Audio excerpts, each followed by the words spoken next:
Hello guys, welcome to our channel Rebirth of White Soul. Chapter 151 प्रिया की गुस्सा असली culprit.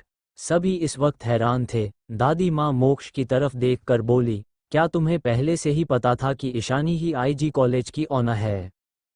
उनकी बात सुनकर मोक्ष ने ना में अपना सिर हिला दिया। वैसे भी उसकी तरह ही उसकी बीबी की बहुत सारी सीक्रेट है और वो इस वक्त ईशानी को कुछ भी बताने के लिए फोर्स नहीं करने वाला था, क्योंकि उसे पता था कि सही वक्त आने पर उसकी बीबी खुद उसे सब कुछ बता देगी। दादी माँ उसके बात सुनकर खुशी से मोक्ष को देखकर बोली, कितनी अच्छी और प्यारी बच्ची है हमारी पोता बहू। कभी किसी चीज़ का दिखावा नहीं करती, पर अगर देखा जाए तो तुमसे भी मेरी पोता बहू आगे है और कैपेबल है नालायक। वहीं उनकी बात सुनकर मोक्ष हैरानी से उन्हें देखने लगा। उसे भी अपनी बीबी पर बहुत प्राउड है। मोक्ष ने ना में अपना सिर हिला दिया, क्योंकि उसे पता था कि उसकी दादी माँ ईशानी को बहुत ज़्यादा पसंद करती है और इस बात की तो उसे खुशी थी। तभी कल्पना जी खुशी से बोली, आपने बिल्कुल सही कहा माँ। हाय, मुझे कितनी प्यारी और खतरनाक बहू मिली है। मुझे इसलिए तो मेरी प्यारी बहू इतनी ज़्यादा पसंद है, वो हर फील्ड में नंबर 1 है। उनकी बात सुनकर दक्ष बोला, हाँ मोम, आपने बिल्कुल सही कहा। भाभी हर फील्ड में माहिर है। उन्होंने आईजी कॉलेज को भी 3 सालों में टॉप पर पहुंचा दिया। तभी नव्या बोली, हाँ हम दोनों तो बहुत खुश हैं। हम सब कल से रोज भाभी से मिल पाएंगे। दक्ष थोड़ा मुंह सिकोड़ते हुए बोला, सब कुछ तो ठीक है, पर वो छिपकली भी उसी कॉलेज में पढ़ती है। आज मैंने देखा था कि वो भाभी को कितने गुस्से से घूर रही थी। अच्छा हुआ कि मैं भी उस कॉलेज में भी जा रहा हूँ। अगर उसने भाभी को परेशान करने की कोशिश भी की तो मैं उसे छोड़ूंगा नहीं। तभी नव्या बोली, ओए भाई, आप भूल रहे हैं कि वो कॉलेज भाभी की है। वो अगर चाहे तो यूं चुटकियों में उसे कॉलेज से बाहर फेंकवा सकती है। उन दोनों की बात सुनकर किसी को कुछ समझ नहीं आ रहा था कि ये दोनों खिसक बात कर रहे हैं, पर मोक्ष को पता था कि दक्ष और नव्या दोनों किसकी बात कर रहे हैं। तभी दादाजी अपनी आंखें सिकोड़ते हुए बोले, कौन है वो? तुम दोनों किसकी बात कर रहे हो? कौन है जो मेरी पोता बहू को परेशान करने वाला है? उनकी बात सुनकर दादी माँ भी जोश के साथ बोली, हाँ कौन है हुए बताओ, मैं अभी उसे उस कॉलेज से बाहर निकलवा दूंगा। कल्पना जी भी बोली, तुम क्या हर जगह ईशानी को प्रोटेक्ट कर पाओगे? वैसे भी जितना मुझे पता है वो अपने साथ बॉडीगार्ड नहीं लेकर जाती है, इसलिए अच्छा यही होगा कि हम उसे ही रस्टिकेट करवा दे जो हमारी बहू को परेशान करने वाली है। उन तीनों को ऐसे बोलता देख दक्ष और नव्या हैरान थे। अरे कम से कम उन्हें अपनी बात बोलते तो दिया जाए। दक्ष थोड़ा चिढ़ते हुए बोला, आप सब हमें बोलने तो दीजिए। उसकी बात सुनकर दादी माँ बोली, ठीक है तुम बोलो, वो कौन है? तो दक्ष से पहले नव्या बोली, वो कोई और नहीं मायरा है, जो हमेशा भाई के पास आने की बहाना ढूंढती रहती है। वो भी उसी कॉलेज में है। वो तो भाई से बात करने का एक भी मौका आप हाथ से जाने नहीं देना चाहती है। दक्ष भी उसकी साथ देते हुए बोला, हाँ इसलिए कॉलेज में जैसे ही उसे पता चला कि भाई कॉलेज आए हैं, वो भाई से बात करने के लिए भागी चली आई थी। गार्ड्स के मना करने के बाद भी वो वहां से जाने के लिए तैयार ही नहीं थी, किसी ढीठ की तरह वहीं खड़ी थी। और भाभी को तो वो गुस्से से घूर रही थी, पर खुद की ही बेइज्जती करवा दिया उसने। इतना कहकर कॉलेज में जो हुआ वो सब कुछ दक्ष ने बता दिया। दक्ष की सारी बात सुनकर सबकी आंखें सिकुड़ गई। उन्हें भी मायरा कुछ खास पसंद नहीं थी। बस वो जयदेव जी की पोती थी, जिस वजह से वो पार्टी में और गैदरिंग में उसकी ग्रीट करने पर बात कर लेते थे। पर दादी माँ और कल्पना जी को पता था कि मायरा जैसी दिखती है वैसी नहीं है। कल्पना जी और कनक जी तो अपने टाइम की सबसे बड़ी सोशलिस्ट थी, बड़े खानदानों की प्रिंसेस थी। बचपन से उन्हें बहुत कुछ स्किल सिखाया गया था, इसलिए उन्हें लोगों को पहचानना अच्छे से आता। और वो मायरा की बातों से समझ गए थे कि ये लड़की बाहर से जैसी प्रिटेंड करती है अंदर से ऐसी बिल्कुल भी नहीं है। कल्पना जी और कनक जी को पहले से पता था कि मायरा हमेशा अच्छी बनने का दिखावा करती है। कनक जी मोक्ष की तरफ देखकर बोली, मोक्ष तुम्हें एक गार्ड अपॉइंट कर देना चाहिए जो कॉलेज में भी बच्चों पर नजर रखे। कल्पना जी ने कुछ सोचते हुए कहा, मायरा जयदेव जी की पोती है और जितना मुझे पता है वो मायरा को बहुत प्यार करते हैं, इसलिए हम अभी ऐसे ही उसे कॉलेज से नहीं निकलवा सकते हैं। पर अगर वहां उसने एक भी गलती की और उसने ईशानी को परेशान किया तो हम उसे कॉलेज से निकाल देंगे और हम ये रीजन भी जयदेव अंकल को बता सकते हैं। कल्पना जी की बातों से दादाजी और दादी माँ भी सहमत थी। वो ऐसे ही मायरा को कॉलेज से नहीं निकाल सकते थे। मोक्ष तो पहले से आपने गार्ड्स को ये काम सौंप दिया था, जो सीक्रेटली कॉलेज के बाहर रहकर ईशानी, दक्ष और नव्या को प्रोटेक्ट करने वाले थे। मोक्ष ने हाँ में अपना सिर हिला दिया और आपने ऑफिस के लिए निकल गया। शाम का वक्त, मेहरा मैंशन। प्रिया आपने रूम की डोर को कई बार नॉक कर चुकी थी। चाहे वो कितनी बार भी आवाज दे, कोई भी दरवाजा नहीं खोला रहा था। जिस और भूख के मारे प्रिया रूम में इधर उधर अपना सामान फेंक रही थी। बचपन से वो प्रिंसेस की तरह पली बड़ी थी, उसे ऐसे भूखे रहने की बिल्कुल भी आदत नहीं थी। बचपन से ही जो वो चाहती थी वो सब कुछ उसे मिल जाता था। जो भी खाने को कहे मेड कुछ ही देर में वो सब कुछ बना देते थे। और आज देखो, उसके भाई ने उसे थापड़ मारा और उसे भूखे प्यासे इस रूम में बंद कर दिया। सुबह से वो कितनी बार आपने मोम, डैड और भाइयों को कॉल कर चुकी थी कि वो शायद आकर उसे बाहर निकाले, क्योंकि उसे लग रहा था रूम साउंड प्रूफ होने की वजह से उसकी आवाज़ बाहर नहीं जा रही है। पर उसने जितनी भी बार कॉल किया है, किसी ने भी फ़ोन नहीं उठाया।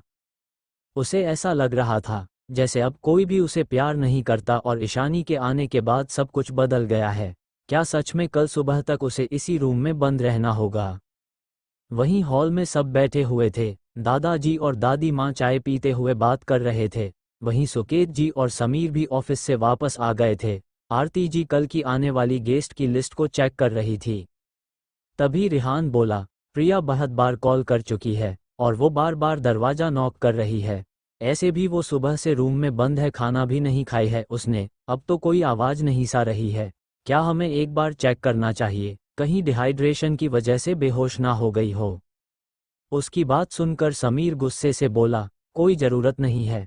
उसे जो पनिशमेंट मिली है उसे पूरा करना होगा, वरना आगे भी वो ऐसे ही एक के बाद एक झूठ बोलती रहेगी। एक दिन कमरे में बिना खा पिए रहेगी तो उसे अपनी गलती का एहसास होगा, इसलिए कल सुबह तक कोई भी उसे उस रूम से नहीं निकालेगा।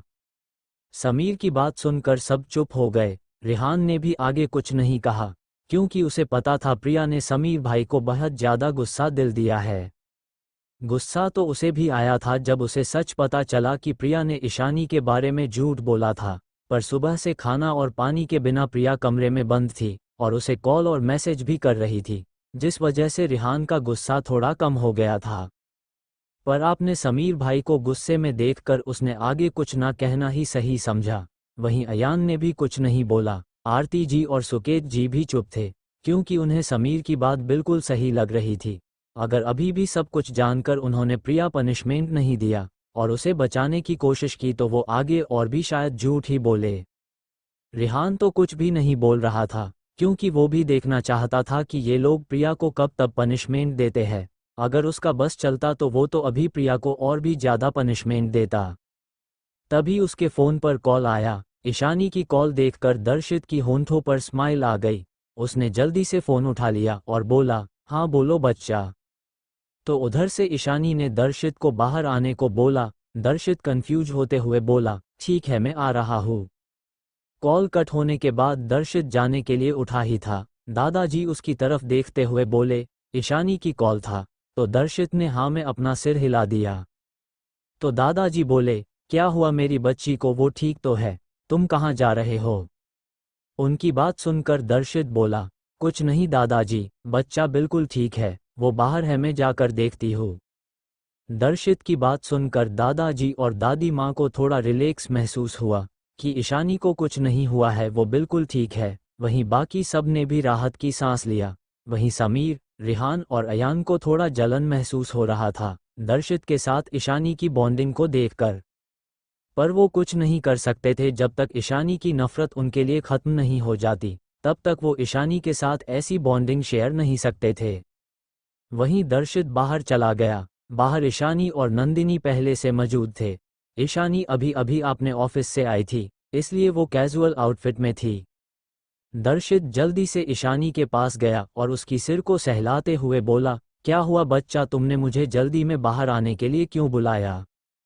ईशानी दर्शित की तरफ देखकर बोली, भाई जो आदमी हमारे पास था उसने जो नंबर हमें दिया था वो सुहास सिंह का था। क्या आप उन्हें जानते हैं या फिर आपका उनसे कोई दुश्मनी है? ईशानी की बात सुनकर दर्शित बोला, हाँ जनता तो हूँ, वो हमारी राइवल कंपनी के सीईओ है, पर मेरा उससे तो कोई पर्सनली दुश्मनी नहीं है। फिर कुछ सोचते हुए बोला, क्या तुम्हें पक्का यकीन है कि इन सब के पीछे वही है? आई मीन कहीं संग्राम मित्तल की तरह किसी ने उसे भी फंसाने की कोशिश तो नहीं किया है? दर्शित की बात सुनकर ईशानी अपने कार की तरफ जाते हुए बोली, अब ये तो हमें वहां जाकर पता चलेगा। दर्शित उसके पीछे पीछे जाते हुए बोला, कहाँ जाना है? तो नंदिनी बोली, ईशानी की गार्ड्स ने सुहास सिंह को बेस पर रखा है, वहीं जाने की बात कर रही है, वो आपको साथ ले जाना चाहती थी। नंदिनी की बात सुनकर दर्शित हैरान हो गया, इसका मतलब उसकी छोटी सी बहन ने क्लू मिलते ही सुहास सिंह को उठा लिया है, और यहाँ उसे पता भी नहीं है कि उसकी बहन उसके ऊपर हुए अटैक को इन्वेस्टिगेशन करके दोषी तक भी पहुंच गई है।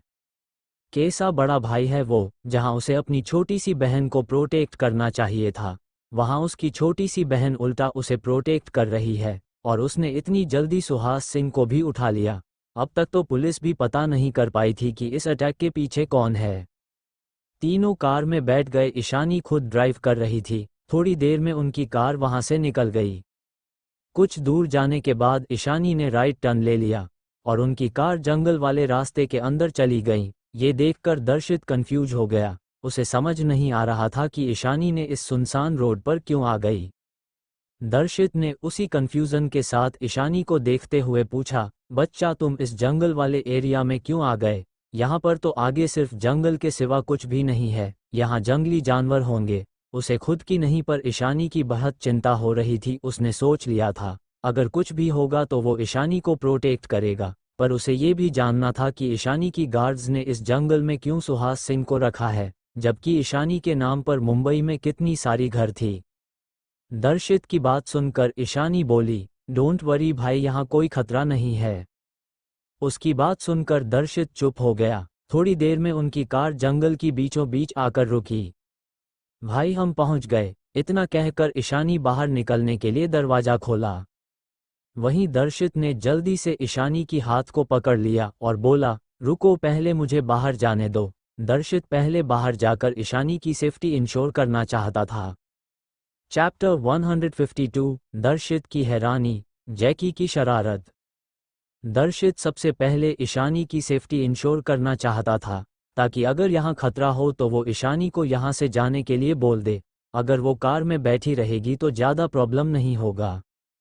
बच्चा, ये जंगल के बीच बीच की जगह है, यहाँ पर बहुत जंगली जानवर हो सकते हैं, मैं पहले देख लेता हूँ, फिर तुम कार से उतरना। वहीं दर्शित की बात सुनकर ईशानी कंफ्यूज हो गई, उसे यहाँ भला क्या खतरा हो सकता है? ये उसकी टेरिटरी है, यहाँ की जंगली जानवर भी उसकी पालतू है। तभी नंदिनी बोली, दर्शित भाई, आप ईशानी की सेफ्टी की चिंता क्यों कर रहे हैं? आप पहले सामने तो देखिए।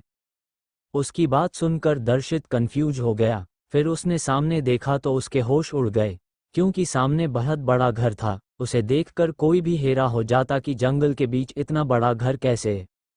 वहीं घर के बाहर कुछ गार्ड्स कार की तरफ ही देख रहे थे कि कार अंदर क्यों नहीं आ रही है, और ना ही उनकी बॉस कार से बाहर आ रहे हैं।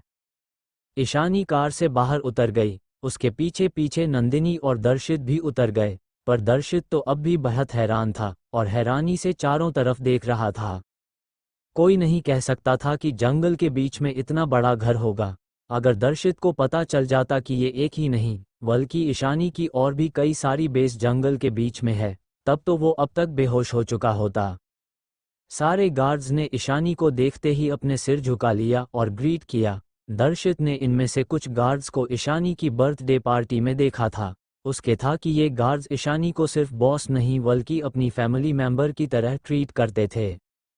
तभी जैकी दौड़ते हुए वहां आया और एक्साइटेड होकर बोला, बॉस, अच्छा हुआ आप आ गई, वरना आज ये नकुल भाई मुझे मार डालते। उसने पीछे की तरफ इशारा किया जहां नकुल गुस्से में जैकी को देखते हुए आ रहा था। जैकी ईशानी के पीछे छिप गया। वहीं नंदिनी हंसते हुए बोली, अब क्या कांड कर दिया तुमने जैकी, जो तुमने नकुल भाई को इतना गुस्सा दिल दिया? वहीं जैकी ईशानी के पीछे से नंदिनी को गुस्से से घूरते हुए बोला, आपको क्यों लगता है कि मैंने ही कुछ किया होगा? ये नकुल भाई पागल हो गए हैं, इनका दिमाग खराब हो गया है, इसलिए तो ये मुझे मारने के लिए मेरे पीछे पड़े हुए हैं। वहीं नकुल ने जब ईशानी को देख तो उसने पॉलिटिकली ग्रीट किया, फिर गुस्से से जैकी को देखने लगा जो ईशानी के पीछे छुपने की हर मुमकिन कोशिश कर रहा था। वहीं दर्शित ये सब देख रहा था। उसका मन कर रहा था जैकी को ईशानी से दूर कर दे। ये लड़का हमेशा उसकी बहन से चिपकता क्यों रहता है, शीगम की तरह। दर्शित ने ईशानी के पास से जैकी को थोड़ा दूर कर दिया। उसके ऐसा करने से जैकी दर्शित को घूर कर देखने लगा और मन ही मन बोला, ये बॉस की भाई है तो क्या हुआ, इनकी जिम्मा कैसे हुई मुझे मेरी बॉस से दूर करने की। जैकी ने दर्शित को फुल टू इग्नोर कर दिया, फिर वापस से जाकर ईशानी के पीछे खड़ा हो गया। उसकी ऐसी बचकानी हरकतें देखकर ईशानी ने ना में अपनी सिर हिला दिया। चाहे वो जैकी को कुछ भी कहे, कितना भी डांट ले, उसे पता था कि जैकी कभी नहीं सुधरने वाला और ना ही वो आपने ये बचकाना हरकतें छोड़ेगा। तभी नकुल गुस्से से बोला, तुम पहले बाहर आओ फिर देखो मैं क्या करता हूँ।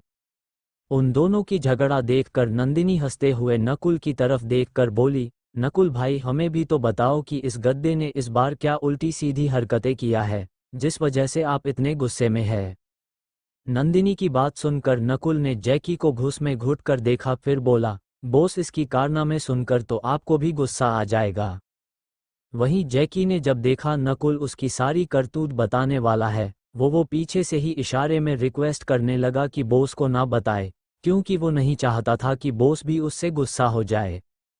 पर नकुल ने उसके इशारे को इग्नोर कर दिया और ईशानी की तरफ देखकर बोला, आज जोजो को बच्चे हुआ है। उसे कुछ दिन पहले ही जंगल में काफी गहरी चोट आई थी। उसके शरीर पर बहुत घाव थे और पता नहीं क्यों पर वो कल से खा भी नहीं रही थी और बहुत वीक थी। आज तो वो मरने की कगार पर थी। मैंने इसे बोला कि डॉक्टर को बुलाओ, पर इसने एनिमल के डॉक्टर के जगह इंसानों की डॉक्टर को बुला लिया। ये तो अच्छा हुआ कि एक गार्ड ने वेटरिनरियन को बुला लिया और उस डॉक्टर ने जोजो का सही समय पर इलाज कर लिया, वरना इन्फेक्शन की वजह बच्चे पैदा होने में बहुत प्रॉब्लम होता। फिर जब डॉक्टर ने उन बच्चों को क्लीन करने के पानी मांगा तो इसने इतना ज़्यादा गर्म पानी दिया था कि अगर वो उन बच्चों पर लग जाती जो उनके चमड़ी छिल जाते। ये तो अच्छा हुआ कि उस डॉक्टर ने रोक लिया और इसे बाहर भेज दिया, वरना पता नहीं ये और क्या क्या गड़बड़ करता। फिर जब मैं नहीं था तब वो सुहास सिंह जिस रूम में था उसमें घुस गया था। वहां पर तो इसने और भी बहुत कुछ किया है। अब तो सुहास बहस है, थोड़ी देर में होश में आ जाएगा। इतना कहकर नकुल जैकी की तरफ गुस्से देखने लगा, जो अब तक ईशानी के पीछे से दूर जाकर गार्ड के पीछे छुप गया था और आपने सिर निकालकर ईशानी की तरफ देख रहा था। वहीं नकुल की बात सुनकर ईशानी ने घूरकर जैकी की तरफ देखा। अपनी बॉस को खुद को ऐसे देखता पाकर जैकी डर के मारे फिर गार्ड के पीछे छिप गया। वहीं नकुल की सारी बातें सुनकर नंदिनी ठहाके मारकर हंसने लगी। वहीं दर्शित को भी हंसी आ रही थी। जैकी के कारनामे के बारे में सुनकर दर्शित भी अपने मुंह पर हाथ रख के हंसने लगा। वहीं खुद पर सबको हंसता देखकर जैकी गुस्से से बाहर आया, पर जब उसकी नज़र आपने बॉस पर गई तो वो फिर से पीछे छिप गया। वहीं जैकी की इस हरकत पर गार्ड्स भी हंसने लगे। तभी दर्शित की नज़र ईशानी की तरफ दौड़ते हुए आते हुए दो ब्लैक पैंथर पर गई। उन दोनों को ईशानी की तरफ आते देखकर दर्शित बहुत ज़्यादा डर गया। उसने ईशानी को अपने पास खींच लिया और अपने गले लगा लिया। उसे लग रहा था कहीं ये दोनों ब्लैक पैंथर उसकी बहन को हट ना कर दे, पर उसे डर भी लग रहा था क्योंकि उसने कभी ऐसा ब्लैक पैंथर इतने पास से नहीं देखा था। वहीं ईशानी कंफ्यूज हो गई कि दर्शित भाई ने उसे गले से क्यों लगा लिया। तभी उसकी नज़र आपने दोनों पैंथर पर गई जो इस वक्त दर्शित को अजीब नज़रों से देख रहे थे, जैसे दर्शित कोई बेवकूफ़ हो। ईशानी ने दर्शित को खुद से दूर किया और बोली, भाई आप डर क्यों रहे हैं। दर्शित ईशानी को आपने पीछे करते हुए बोला, ये जानवर तुम्हें हार्म कर सकते हैं। दर्शित की बात सुनकर दोनों पैंथर का चेहरा और भी बिगड़ गया। भला वो आपने बॉस को क्यों हार्म करेंगे। वो दोनों चुपचाप दर्शित को देख रहे थे जैसे वो कोई पागल हो। फिर दोनों मासूमियत से ईशानी की तरफ देखने लगे, जैसे बता रहे हो हम तो कितने मासूम हैं। तभी नंदिनी बोली, दर्शित भाई ये दोनों ईशानी को कभी हार्म नहीं करेंगे। ये दोनों तो ईशानी की पैट्स है, उसके पास तो और भी पैट्स है। नंदिनी की बात सुनकर दर्शित हैरान हो गया। ये दोनों डेंजरस खूंखार ब्लैक पैंथर उसकी बहन की पैट्स है। अगर पैच चाहिए थे तो वो उसे बोल देती, वो उसे कुत्ते, बिल्ली, बर्ड लेकर दे देता। इतनी खतरनाक जानवरों को पैच कौन बनाता है? दर्शित ईशानी की तरफ देखकर हैरानी से बोला, बच्चा ये दोनों तुम्हारे पैच है। दर्शित की बात पर ईशानी ने हाँ में सिर हिला दिया और दर्शित के पीछे से आगे आ गई तो दोनों ब्लैक पैंथर ईशानी पर झपट पड़े। ये देखकर दर्शित डर गया, पर फिर वो रिलैक्स हो गया क्योंकि वो पैंथर ईशानी के गले लगे हुए थे, जैसे ईशानी से बात कर रहे हो और कुछ कुछ आवाज निकाल रहे थे, जैसे ईशानी की आने की उन दोनों को कितनी खुशी हो रही हो। दर्शित ये देखकर हैरान था कि ये खतरनाक जानवर भी ईशानी के पास कितने शांत है। ईशानी उन दोनों को सहलाते हुए स्माइल करते हुए बोली, अरे बस बस करो बच्चों। तभी नंदिनी आगे जाकर बोली, अरे सिर्फ ईशानी से प्यार है तुम दोनों को, मुझे भी कभी प्यार कर लिया करो तुम दोनों, लक्की, पिंकी। नंदिनी की बात सुनकर दोनों ने गुस्से से नंदिनी को गुर्राते हुए देखा, फिर आपने नजरें उससे फेर लिया, जैसे नंदिनी की बात उन्हें पसंद ही ना आया हो। ये देखकर नंदिनी की मुंह बन गया, वो मुंह बनाते हुए उन दोनों को देखने लगी। वहीं दर्शित को अब डर नहीं बल्कि उन दोनों ब्लैक पैंथर की नौटंकी देखकर हंसी आ रही थी। तभी जैकी दर्शित के पास आकर मायूसी से बोला, बॉस तो मुझसे ज्यादा इनसे प्यार जाता रहे है, एक दिन में इन दोनों को जरूर जू में छोड़कर आऊंगा। उसकी बात सुनकर दर्शित ने उसे देखा और आपने सिर ना में हिला दिया। जैकी फिर से बोला, ये लक्की और पिंकी, लक्की मेल है पिंकी फीमेल, इन दोनों को बिल्कुल भी पसंद नहीं है कि इन्हें बॉस के अलावा कोई भी लक्की, पिंकी बुलाए, इसलिए देखा कैसे नंदिनी दीदी की लक्की पिंकी बुलाने पर दोनों उसे घूर कर देख रहे थे। उसकी बात सुनकर दर्शित ने हाँ में अपना सिर हिला दिया, उसे भी ये समझ आ गया था कि ये दोनों जानवर ईशानी से बहुत प्यार करते हैं। तभी नकुल आकर बोला, बॉस चलिए उसे होश आ गया है। उसकी बात सुनकर ईशानी ने हाँ में सिर हिला दिया तो सब अंदर की तरफ चले गए। सबसे लीची, लक्की और पिंकी चल रहे थे।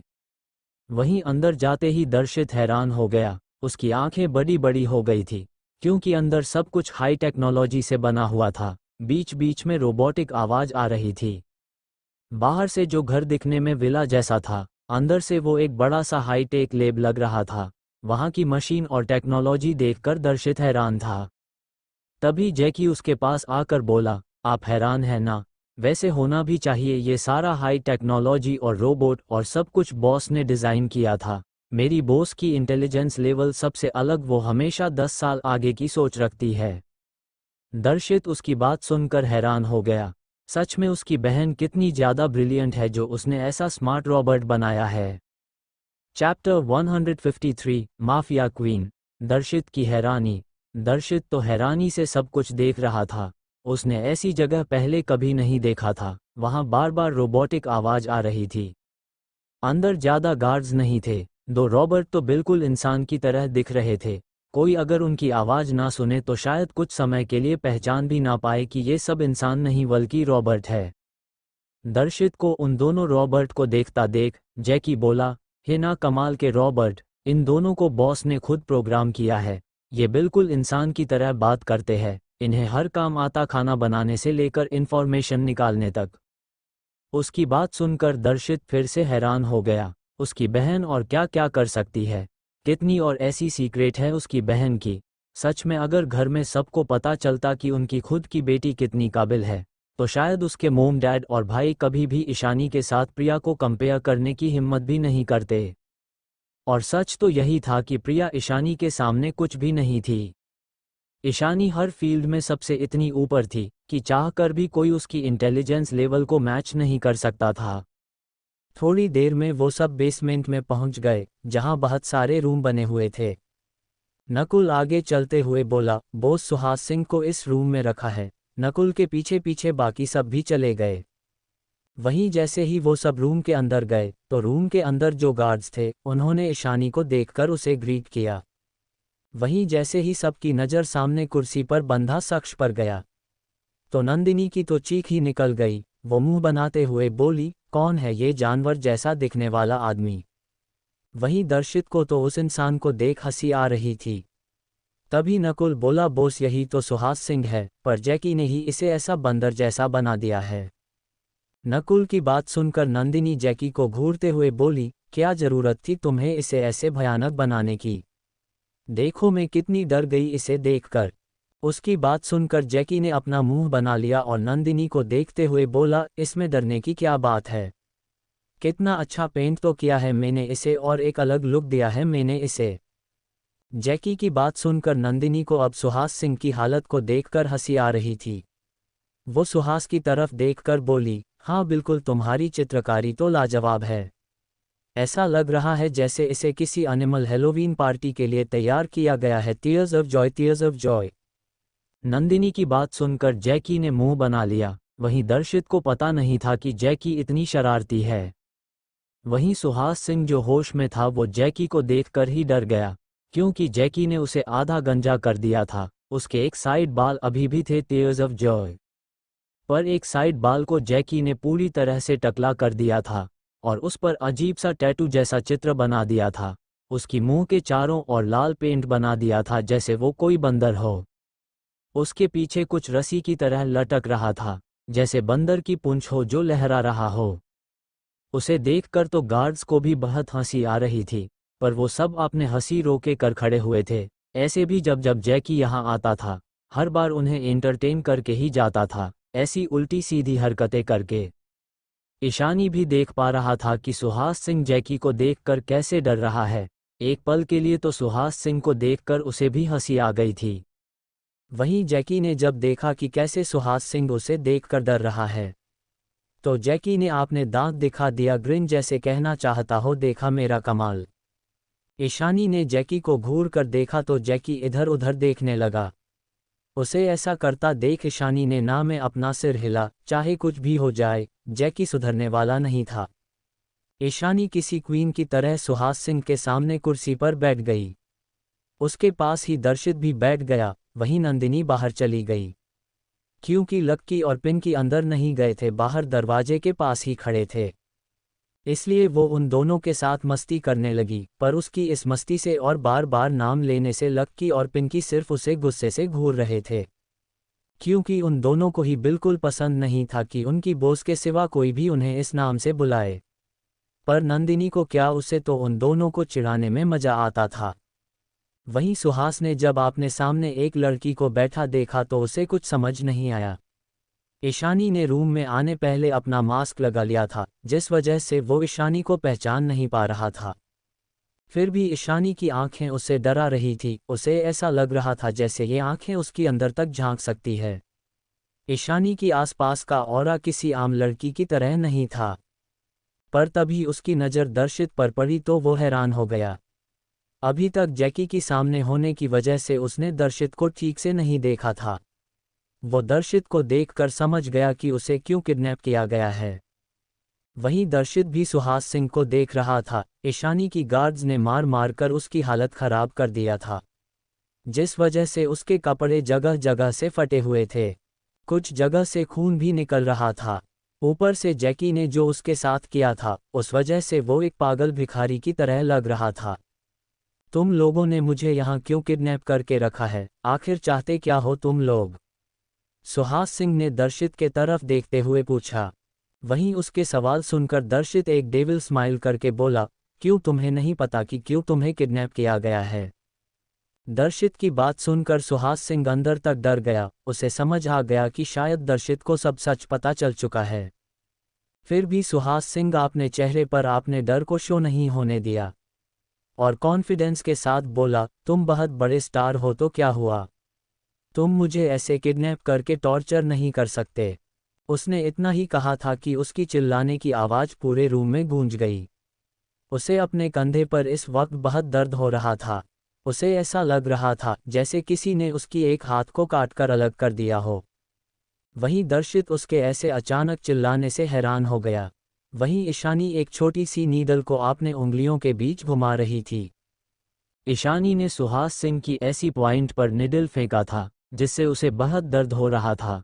उसकी एक साइड की ब्लेड फ्लो रुक गया था, जिस वजह से उसे और भी दर्द हो रहा था। दर्शित ने ईशानी को हैरानी से देखा, जो चुपचाप बैठी थी जैसे उसने कुछ किया ही ना हो।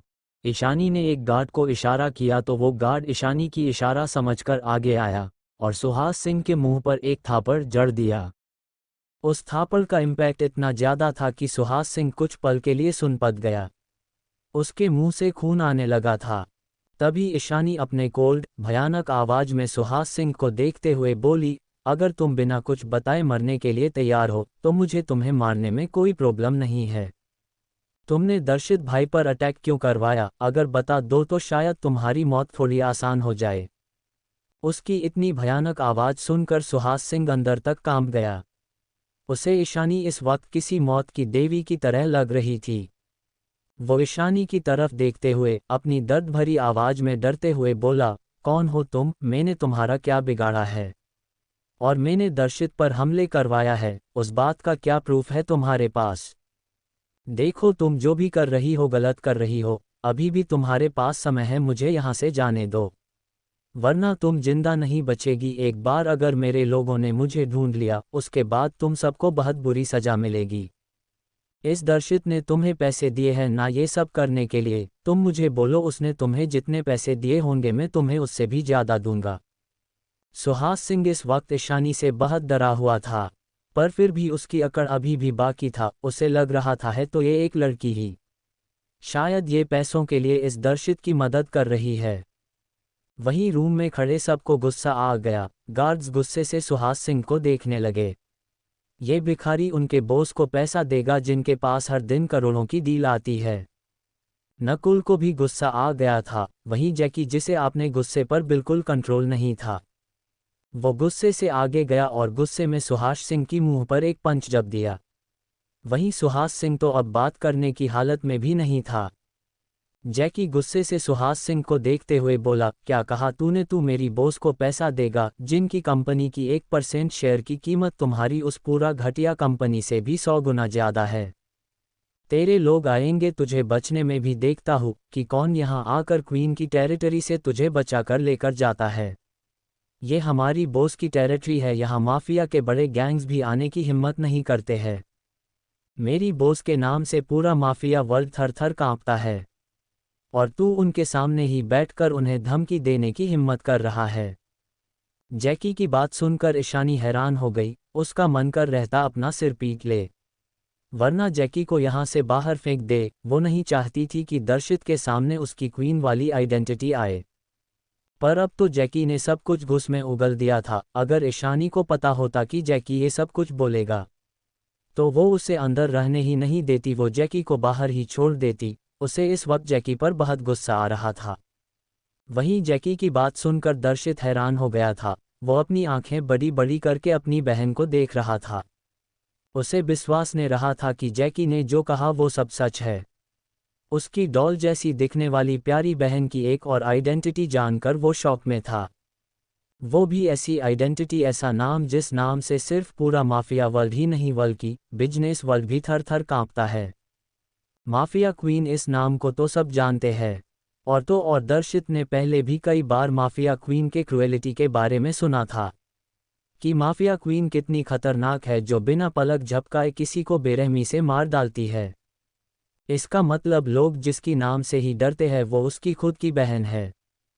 वो तो सोच रहा था वो अपनी बहन को हमेशा प्रोटेक्ट करेगा, पर यहाँ तो उसकी बहन को उसकी प्रोटेक्शन की कोई ज़रूरत ही नहीं है। भला माफिया क्वीन को किसी की प्रोटेक्शन की क्यों ज़रूरत होगी?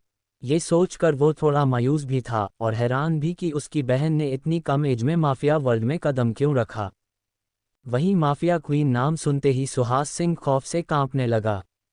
उसे पता था कि माफिया क्वीन कितनी क्रूएल और बेरहम है, जो अपनी दुश्मनों को सोचने तक का मौका दिए बिना मौत के घाट उतार देती है। उसे अब खुद को ही मार डालने का मन कर रहा था। वो जानता था माफिया क्वीन उसे इतनी आसान मौत नहीं देने वाली है। वहीं जैकी ने जब अपनी बॉस की तरफ देख तो उसे पता चला कि उसकी बॉस उसे कितने गुस्से में देख रही है। तब उसे समझ आया कि उसने दर्शित के सामने क्या क्या बोल दिया है। अब तो उसे डर लग रहा था कि कहीं बॉस उसे पनिशमेंट देकर अफ्रीका ना भेज दे। जैकी ने जल्दी से आपने मुंह पर हाथ रख लिया और आपने गर्दन को ना में हिलाने लगा, जैसे कह रहा हो कि इसी गलती दोबारा नहीं होगी। वहीं सुहास सिंह जानता था कि उसने क्वीन को धमकी देकर आपने खुद के पैर पर ही कुल्हाड़ी मार लिया है। वो ईशानी की तरफ देखकर डरते हुए बोला, मुझे माफ़ कर दीजिए क्वीन, मुझसे बहुत बड़ी गलती हो गई। मुझे आपसे इस तरह बात नहीं करना चाहिए था, और मैंने ही दर्शित मेहरा पर हमला करवाया था। मैं अपना गलती मानता हूँ। मैं आगे से कभी आपके रास्ते में नहीं आऊँगा और ना ही कभी दर्शित मेहरा की तरफ आंख उठाकर भी देखूंगा। इस बार माफ़ कर दीजिए। यहीं सुहास सिंह की बात सुनकर ईशानी किसी डेविल की तरह हंसने लगी। उसे इस तरह हंसते हुए देखकर दर्शित कंफ्यूज हो गया। वहीं उसकी इतनी भयानक हंसी सुनकर सुहास सिंह अंदर तक कांप गया। ईशानी सुहास सिंह की तरफ देखकर बोली, तुम इतने कैपेबल भी नहीं हो कि तुम दर्शित मेहरा पर अटैक करवा सको और बिना सबूत के किसी और को फंसा सको और किसी और से झूठे कन्फेशन करवा सको।